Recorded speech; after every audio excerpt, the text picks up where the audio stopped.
where I'm spending my time is partly on that custom communication required. It's on advocating and counseling the client. It's on providing that empathy and compassion that every client needs individually. It's not spent on writing the same thing over and over again.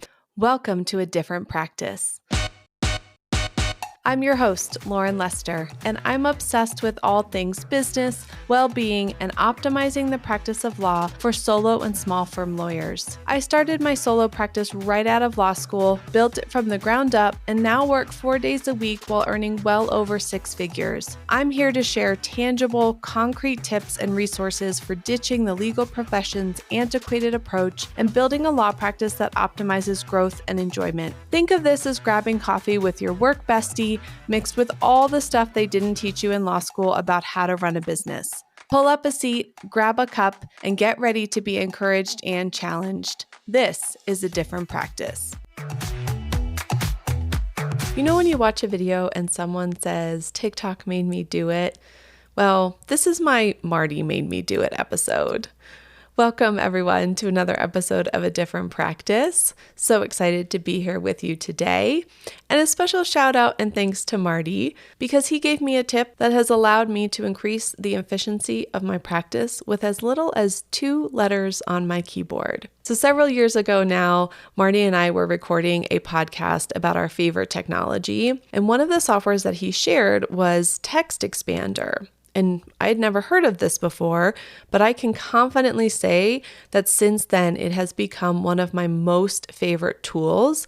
I use it hands down more than any other one every day in my practice, and I honestly couldn't imagine running my practice without it. So TextExpander, if you're not familiar, is the #1 text replacement and keyboard shortcut app. It's a tool that creates customizable and shareable snippets of text that allows you and your team to fly through repetitive tasks quickly and expanding the things that you type regularly. And the great thing, and one of my favorite things about TextExpander, is that it works across all different softwares and programs. So from email to Word to your browser, you can use the same exact shortcuts everywhere. For less than $40 a year for an individual license, you can fly through repetitive tasks, save time by reducing repetitive typing, and increase consistency and accuracy, all the while improving productivity and efficiency. So in this episode, I'm going to share the ways that I use TextExpander to increase the efficiency in my practice, as well as some other ideas for how you can use it too to improve your efficiency. By the end, I think it will be pretty clear that $40 a year is a steal for the time this one tool can save you. All right, so let's get into 10 different ways to use TextExpander to increase efficiency. The first is one of my favorite ways to use TextExpander, which is with common legal terms and abbreviations. We use these all the time as lawyers. We rattle them off like they're a totally different language that only we understand. And while I know what SFS or PET stands for, the client often doesn't know. And so I don't want to spend time writing those out every single time I have to write them dozens of times a day.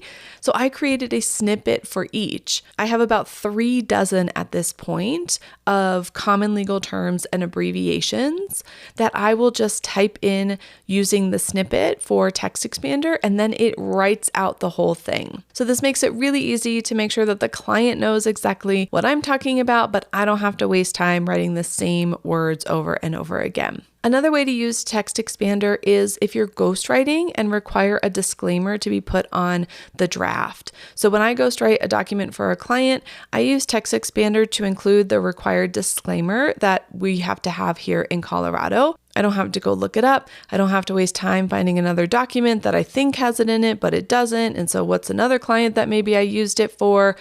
Waste of time.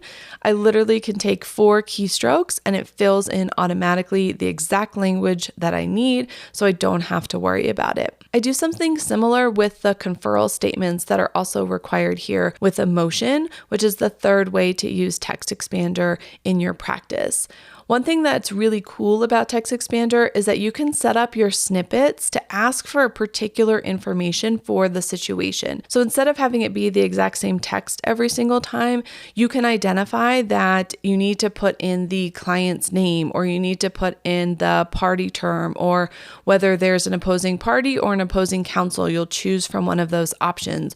Or maybe you just have to put in particular information to the client. You can set up fields within your snippet that calls for that information when you go to use the snippet, so that once it pastes it into the Word document, let's say, it has all that specific language in there as well.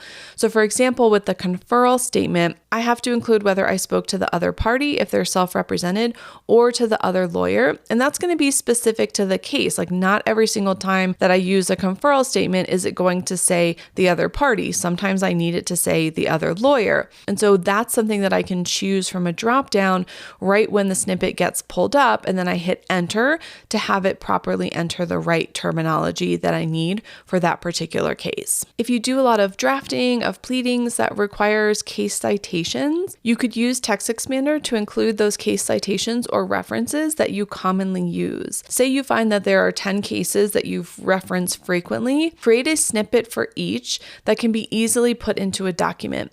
You could even include language of the actual quoted text that's commonly used, or a summary of the case, especially if you wrote it once and you really liked the way that you wrote it and you want to use that into the future. Again, instead of trying to remember what case did I do that in, what document, let me spend 10 minutes trying to dig through all of my former cases to find it, or to do a search that's not coming up with the right results, you could instead create a snippet of it so that every time you needed to use Jones versus Jones, you not only have the citation written exactly like you want it, but if there's specific language from that particular case that you often reference, you can just include the specific language as well. And of course, once the snippet gets pasted into your document, you can edit from there if you'd like to make it slightly different, but you're giving yourself a good starting point. And again, you're doing it within 2 seconds versus the time that it's going to take you to go look up the case or look up how it was used previously. Another way to use TextExpander is to have your email signature available for when you're going to use it outside of your email client. For me, I send file requests through Dropbox or need to request an e-signature on a document, and there's often an option to include the message to the recipient, but it's just a big blank text box. And so if I put in, here is this document that I need you to review and sign, right, presumably the client or the recipient knows that it's coming from me, but I like to be able to include my signature snippet in there as well. And so I'll use that TextExpander command. It will include my signature and also includes the email disclaimer in that as well. So in case for some reason, maybe I typed in the email address wrong where this request is going to be sent to, it has that email disclaimer in there that it's only intended for the right recipient. And if you get this by accident, please delete it, right? All that's in there. And so I don't have to go look it up and copy it. I can just do 4 keystrokes, and then it plops my entire signature in there as well. I don't know if y'all experience this, but I hate having to write and figure out case captions.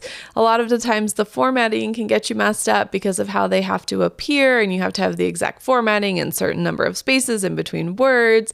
So you can use TextExpander to not only create the shell of a caption, but you could also set it up to be specific for certain cases, so that every time that you need a new pleading or new document needs to be drafted with a caption, you could just plop in the basic shell and then type in the client's information, or even better, plop in the caption for that particular client. It already has the parties, it has the case number, it has the court information. You don't have to go copy that from a former document. You can just put it all in there at once.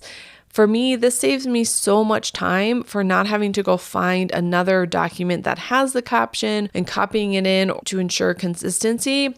I just find it's a lot of wasted time. So using TextExpander to do this is going to save you time and make sure that everything looks really consistent and always the same. This is particularly helpful if you are not the one always drafting. So making sure that your staff understands to use TextExpander, and you can set it up where your snippets are shared across your staff. You can have a team access that they would be able to, every time they draft a pleading, you know that the caption in particular is going to look exactly how you want it to look. It saves time of going back and forth and makes it really easy on the staff to know that they're doing it right.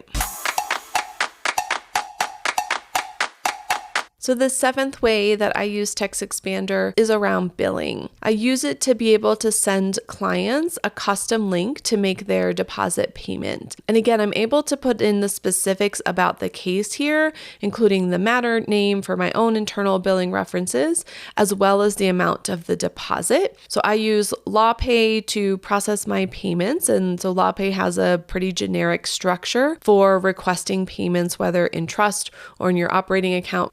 I like to go ahead and put into the URL string the matter so that the client doesn't have to fill that in, and I know that it's consistent and it's right, and I don't have to waste time trying to figure out whose payment this case is for. And then also the amount. So again, the client doesn't have to put that in, they don't mess it up, they don't underpay, and then I have to go back to them and ask for more money.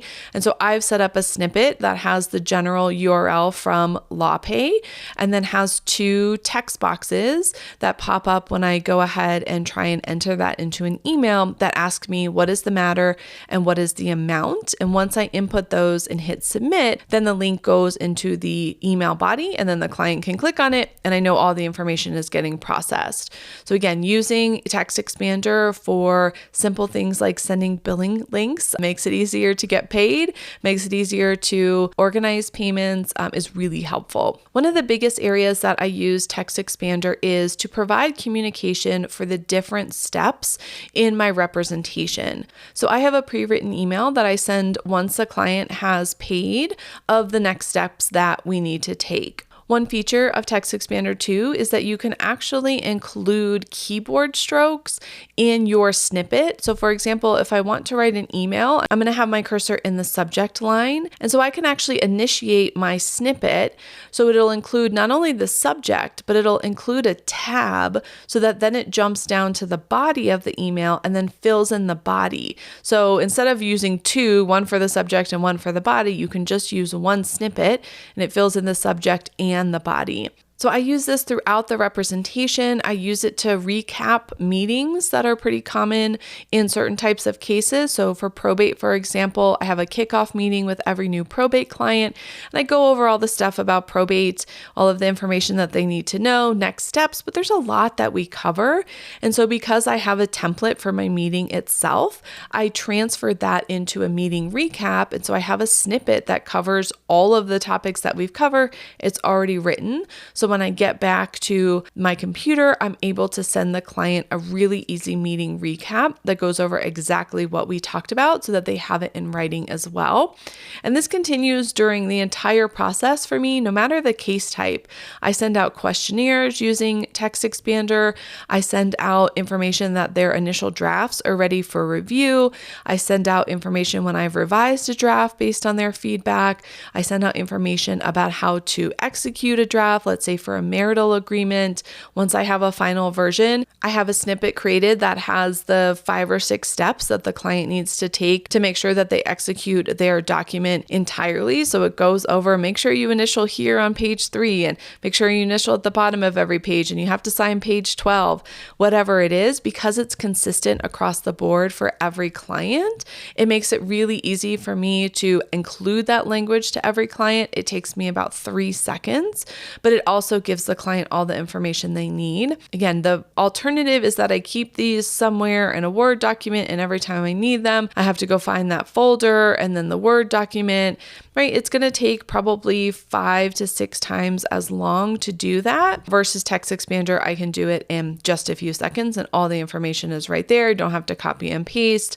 It just populates it for me. So I even use this approach down to the wrap-up email that terminates an engagement. Because I have these pre-written snippets, I'm able to ensure that I cover everything, that I say everything that I want to say. If I were to do these by heart every time, I'm sure I would get 70 to 80% because it's so ingrained in me. I've done it so many times, but there are definitely times that I'm going to forget something. So using the snippet allows me to make sure that of the 5 points I want to make, I make the 5 points every time. So I don't have that moment where I think, oh shoot, I just emailed John his wrap-up email and I forgot to mention that he should be sure to make a digital copy of his estate plan and keep it somewhere safe.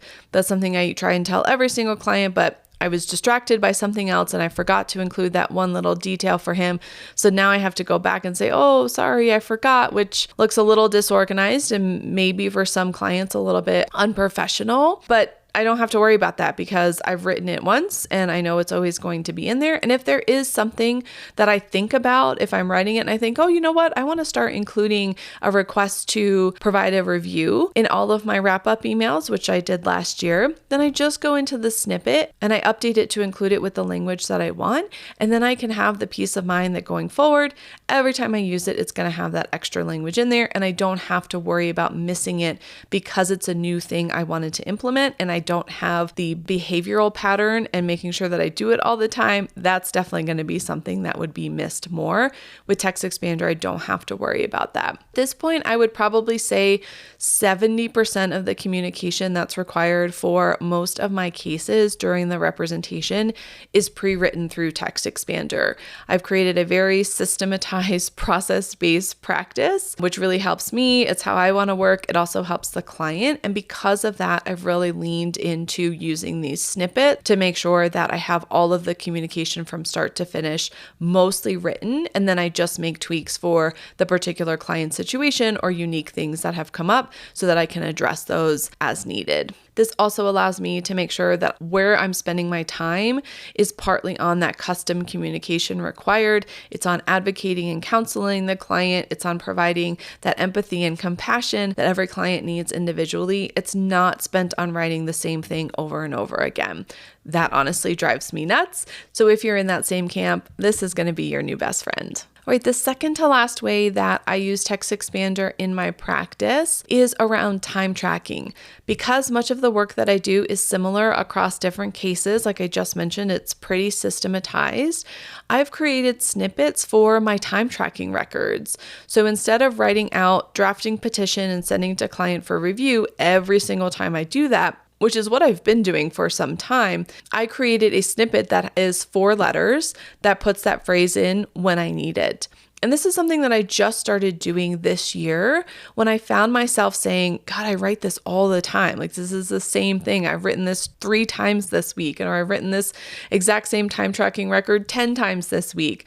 Anytime I find myself saying that, like I'm doing something repetitively, there's no difference in it, is where my brain then goes, how can I make this more efficient? So far, as I've been using them, I've just created the snippets. So every time I find myself writing a time tracking record that I think, oh, this is one that I write pretty frequently, I write it and then go ahead and create a snippet so that the next time I come up to it, I've already had that created. One thing that I like about TextExpander is that it takes about 15 seconds to actually create a snippet. And TextExpander makes it really easy because you can actually just copy whatever word or phrase or email that you want to use as a new snippet, and then go to TextExpander and say create from clipboard. So it's just one click, it takes your copied text and it creates a new snippet. You fill in a few details so that you can keep yourself organized and know what this particular snippet is all about, and then you've got it saved. You can also create folders, which I do, so that you can organize your snippets. So I have them by time tracking records, let's say, and I keep all my time tracking records in there. I have a folder for billing. I have a folder for the different case types, for specific language that goes for those case types. I have a folder for all my abbreviations. So even though I probably have hundreds at this point, it's not overwhelming because I can just go into a folder and easily find what I'm looking for. But time tracking is a really great way because we consistently do very similar work. We can go ahead and at least put the basics into our time tracking records and then certainly fill in any specifics for that particular client, but that would cut down on at least half of the time. Nobody likes time tracking anyway, and so if we can make it slightly better and easier, maybe it'll make it a little bit more enjoyable. Who knows? All right, the last way that I use TextExpander in my practice is around links. So there actually is 3 subtopics here.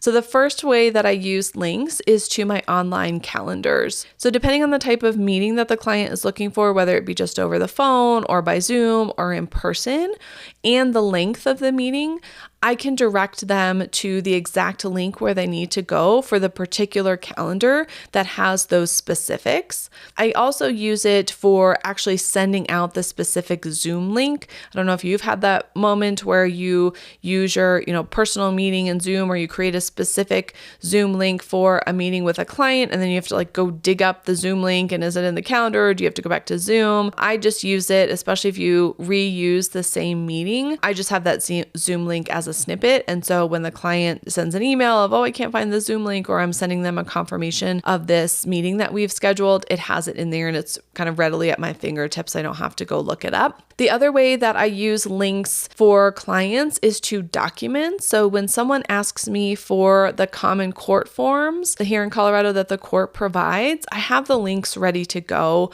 I don't have to go open up our browser, go find the form, copy the URL, send it to the client.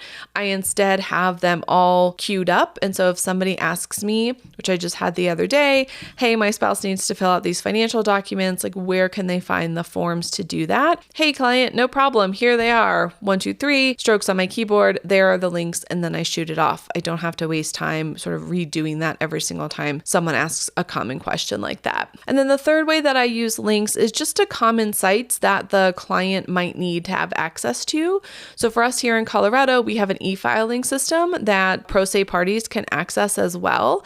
And so for some of my cases where the representation doesn't include me filing on the client's behalf, I want to be able to have that link readily available so that when the client asks me, hey, how do I file this? Or can you send me that link again? I can't find it. I can easily just do 2 keystrokes and the link there pops up. Again, it's not a common URL. The alternative would be that I would have to open up my browser. I would Google search e-filing system Colorado to find the site, to then copy the URL to send to the client. So to make that a lot easier on myself, I just created a snippet. I also use a snippet for clients and opposing counsel to provide a list of mediators that I like working with that I think do a good job. So part of some of the cases that I work on requires mediation. And so if the client is handling it on their own and they want to ask me, hey, who are some mediators that I might want to check out? Or I'm handling that communication with the opposing party or opposing counsel, I have that list of mediators ready to go. Again, it's a quick keystroke on my keyboard, and then it fills in the 5 or 6 folks that I say, hey, let's choose from this list. I don't have to go look them up. I don't have to look up their email address or their phone number or their website every single time. I don't have to remember who's on my list. I have it there ready to go. And obviously, if things change, I just go into the snippet and I change the information that's needed, but it makes it readily accessible to me to provide to others. I do the same thing for referrals. So if somebody comes to me, if it's a potential client who I just can't work with for whatever reason, I don't have the bandwidth, I don't practice in that practice area, just not a case that I want, whatever the reason, I have a quick snippet to be able to provide referrals depending on the practice area. So if it's a more generic one, I provide them the link to a directory that we use here in Colorado called Licensed Lawyer. If it's a very specific, like I need help with probate litigation that's contested, which is something that I don't do, I send them, here are some colleagues I have that you may want to check out to see if they're going to work for you. I do the same thing with family law.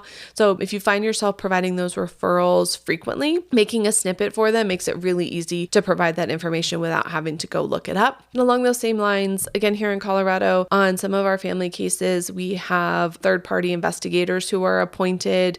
They're called CFIs here. Some states use JALs, some states use CLRs, all kind of in the same pot, although they all don't do the same thing in every state. But again, the client sometimes needs a list of folks of who would you recommend? Who have you worked with before that has been fair? And so whether it's that I just want to send them the general roster for them to go look at, I have all of those queued up, or if it's a case where I do know the specific CFIs in the county that the client is in, I can send them not only the general roster, but also quickly give them a list of here are the CFIs that I have had on cases in the past, and they have been very professional, neutral, thorough, so that the client has a starting point. Same thing if I'm working with an opposing counsel, because most of the time the parties have to ideally agree on the investigator to appoint. I can give them sort of my short list of here's who I'd like to choose from, and then kind of go back and forth from there. So again, those common sites, common referrals, referrals, just information that you're providing pretty frequently, TextExpander can make it really easy to keep that not only organized, but have it right at your fingertips. Because TextExpander is so integrated into my practice at this point, I really couldn't imagine running my law firm without it. What I love is several years later, I'm still finding ways to use it. It's such a versatile tool that in the beginning, I thought, oh, this is great. I'll use it for these limited purposes, but I'm still finding ways even this year to incorporate it more and more. And so for less than $40 a year for the individual license, I fly through repetitive tasks. I save time by reducing my repetitive typing. I'm increasing my consistency and accuracy, which is really important to me. And most of all, it improves my productivity and efficiency, which for me as a business, the more efficient that I can be, the more I can focus on value to the client, and the more, quite frankly, my profit margin is going to increase. And in working on making my practice more and more efficient over the last 8 years, I've really found that it's the small changes that make a big impact. Certainly in terms of document automation, there's a lot of heavy lifting and time investment on the front end, and that definitely can make a big impact. But outside of that, in terms of efficiency for me, I have found that it's the small things like having to write the same email over and over again, or to be able to send a link and having to go look for it or look for a specific language that I want to use. Those small changes and being able to make those more efficient have made the most impact over the years as they continue to compound. So in the grand scheme of things, TextExpander might feel like a small drop in the bucket, but the more small drops that you can incorporate into your practice, the fuller your bucket of efficiency is going to get. I truly think that TextExpander is a steal in terms of the value it provides and how it has helped me become more efficient in my practice. I hope that this episode adds some more drops to your efficiency bucket. Thank you so much for spending time with me today. You are amazing and incredible. Please don't forget that. And until next time, keep building. I'm over here giving you a virtual high five because you just finished another episode of A Different Practice. For more from this episode, head over to adifferentpractice.com/podcast for show notes and links to resources. If you found this episode helpful, let me know by leaving a rating wherever you listen to your podcasts. And don't forget to subscribe so you never miss an episode. If you're looking for even more practical tools to optimize your law practice for growth and enjoyment, be sure to sign up for our monthly newsletter. The link is waiting for you at adifferentpractice.com/subscribe. I can't wait for you to tune in next time. Until then, keep building a different practice.